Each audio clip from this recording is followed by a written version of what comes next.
ಇನ್ನು ಸಾಹಸ ಸಿಂಹ ಡಾಕ್ಟರ್ ವಿಷ್ಣುವರ್ಧನ್ ಅವರ ಸಮಾಧಿಯ ನೆಲಸಮಾಗಿದೆ.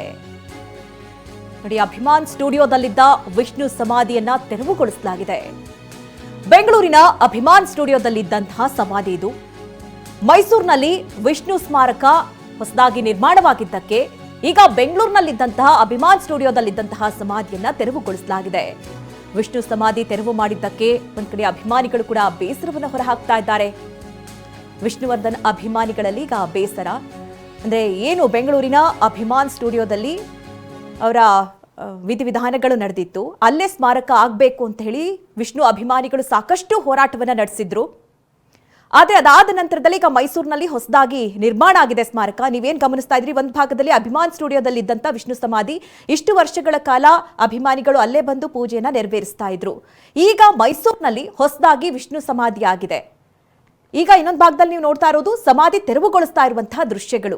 ಮೈಸೂರಿನಲ್ಲಿ ಹೊಸದಾಗಿ ಸಮಾಧಿ ನಿರ್ಮಾಣವಾಗಿದ್ದಂತಹ ಕಾರಣಕ್ಕಾಗಿ ಈಗ ತೆರವು ಮಾಡಲಾಗ್ತಾ ಇದೆ. ಹೀಗಾಗಿ ಒಂದ್ ಕಡೆ ಅಭಿಮಾನಿಗಳು ಕೂಡ ಬೇಸರವನ್ನ ಹೊರಹಾಕ್ತಾ ಇದ್ದಾರೆ.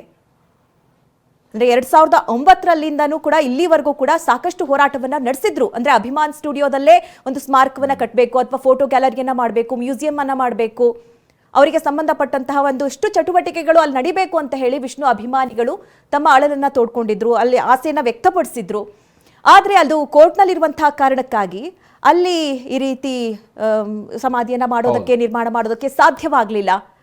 ಈವರೆಗೂ ಕೂಡ ಕುಟುಂಬಸ್ಥರು ಹೌದು ಅದನ್ನ ಕೋರ್ಟಿಗೆ ಹಾಕೊಂಡಿದ್ದಾರೆ, ಅದು ನಮಗೆ ಸೇರಿದ ಜಾಗ ಅಂತ ಹೇಳಿ ಅಭಿಮಾನ್ ಸ್ಟುಡಿಯೋ. ಬಟ್ ಅಲ್ಲಿ ಬೇರೆ ಚಟುವಟಿಕೆ ಮಾಡ್ತಿದ್ದಾರೆ, ಸ್ಟುಡಿಯೋಗೆ ಅಂತ ಕೊಟ್ಟಿದ್ದ ಜಾಗದಲ್ಲಿ ಇವ್ರ ಕುಟುಂಬದವರು ಕಮರ್ಷಿಯಲ್ ಆಕ್ಟಿವಿಟೀಸ್ ಬೇರೆ ಮಾಡ್ತಿದ್ದಾರೆ ಅಂತ ಹೇಳಿ ಕೋರ್ಟಲ್ಲಿ ತಕರಾರಿದೆ. ಅವ್ರವ್ರ ಕುಟುಂಬದ ಮಧ್ಯೆನೇ ಸಮಸ್ಯೆ ಇದೆ.